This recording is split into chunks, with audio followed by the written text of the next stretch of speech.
Hello દોસ્તો, રાધે રાધે. રાધે આહી બ્લોગમાં તમારા બધાનું સ્વાગત છે. ને કેમ છો? બધા મજામાં જશો. તો આજે અમારે બાજુમાં જે ઘાસ ભરેલું ઘર હતું એમાં એક સાપ ઘૂસી ગયું હતું, તો એના પકડવા માટે જો પહેલાં તો આ ભાઈ આવ્યા હતા તો જતો રહ્યો, ના નીકળ્યો. પછી આજે પકડવાની કોશિશ કરતા હતા, બીજી જગ્યાએ જઈને ઘૂસી ગયો તો પછી જો ભાઈએ બધા પૂરા હટાવ્યા, એવું બધું કર્યું. ત્યાં એક બોકાસ કરી નીકળો પણ ખરો, જે ફસાઈ ગયો તો ત્યાંથી પકડવાની કોશિશ પણ કરી, પણ ત્યાંથી જો આમ જતો રહેશે પેલી બાજુ. હમણાં સામેની સાઈડમાં દિવાલમાં ઘૂસી જશે.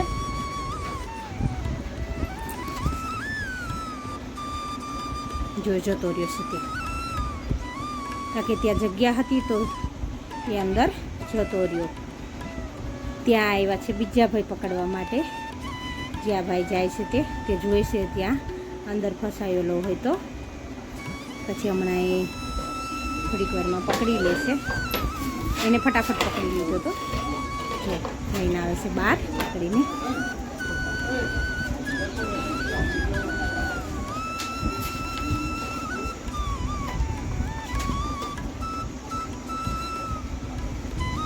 એને બહાર લઈને આવી જતા એટલે આખા પૂરા બહાર કાઢ્યા. ત્યારે નીકળે છેલ્લા પૂરામાં હતા.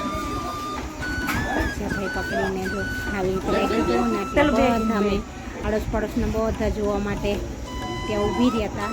પણ એટલો શાંત થઈને ભાઈએ પકડ્યો એટલે એટલો શાંત થઈ ગયો હતો ને શાંતિથી ઊભો રહ્યો હતો.